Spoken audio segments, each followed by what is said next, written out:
What's up everyone? Alex here. It's crazy to think that the original version of Resident Evil 2 is more than 20 years old at this point, and with a remake kicking off the new year, Resident Evil 2 comes at an opportune time. After spending tons of time playing the game in a variety of different ways, experiencing the entirety of the story, refining my journey through the Raccoon City Police Department, and perfecting my zombie jukes, I can finally give it the review it deserves.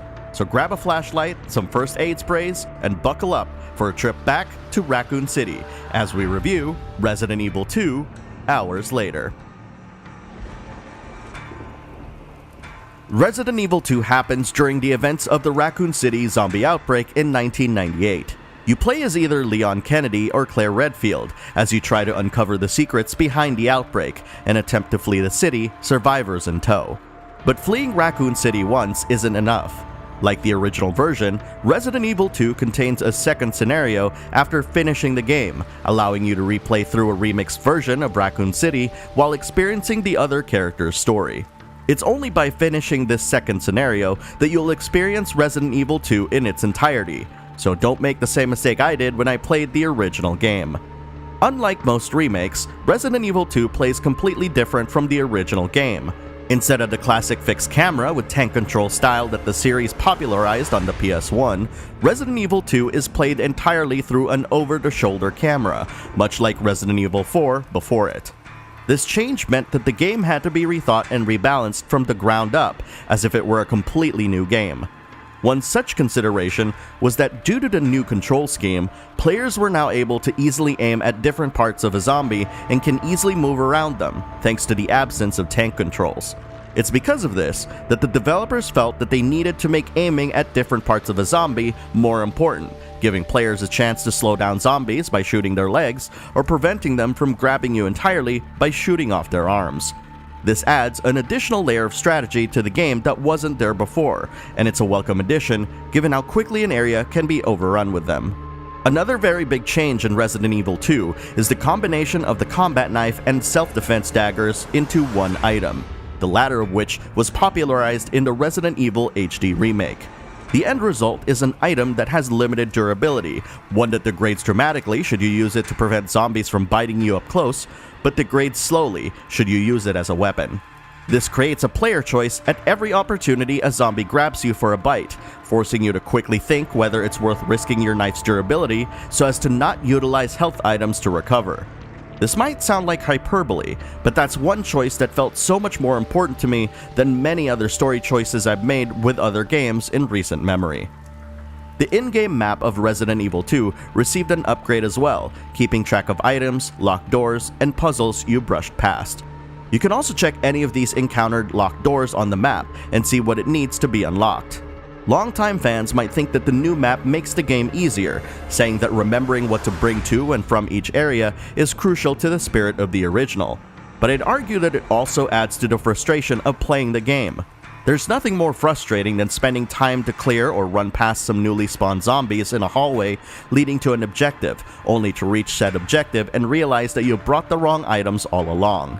That said, a fair number of puzzles don't require backtracking at all, and most prompt you to solve the task at hand instead of inserting any additional items. In the end, the game is streamlined to the extent that the prevalent feeling you'll have is that of dread and fear rather than pain and frustration. While the general story and progression haven't changed much from the original, Resident Evil 2 does give the supporting cast time to shine. I won't spoil and give you specifics here, but seeing the game's characters felt like a reunion for me, and there are a ton of surprises in store for people who think they already know what's going to happen.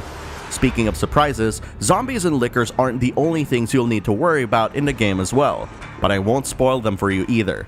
Let's just say that in addition to zombies being able to chase you through doors, that there are several old and new enemies that take advantage of the game's brand new engine. Loading door animations won't save you now. Jesus Christ!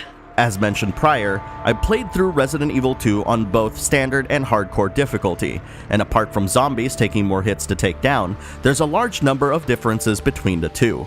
For one, standard mode offers unlimited saving opportunities and an autosave system that prevents you from losing progress should you stumble into disaster.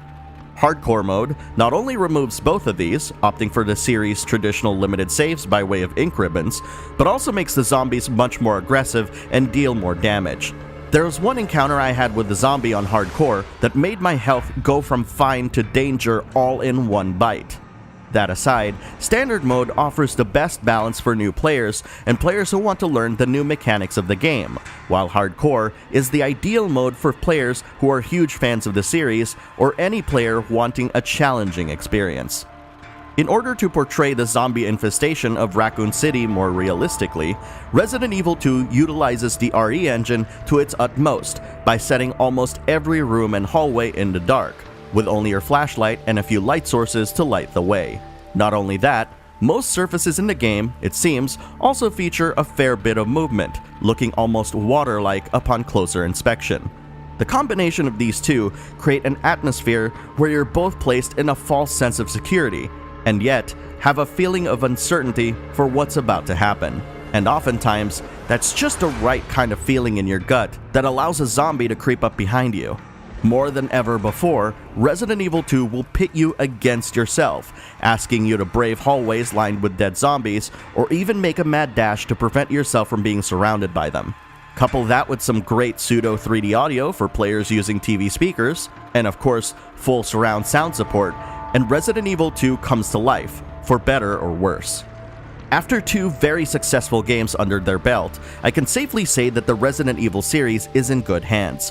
While Resident Evil 7 proved to us that the new team is capable of delivering on rich survival horror experiences while breaking series conventions, the remake of Resident Evil 2 shows a side of the team that not only reveres the series' legacy highly, but also knows how to build upon and improve the core experience.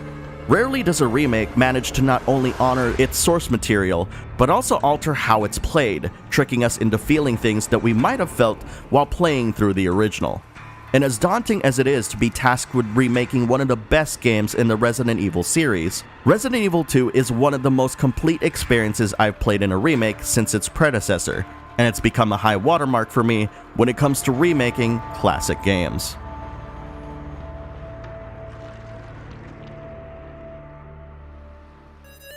Thanks for watching this video.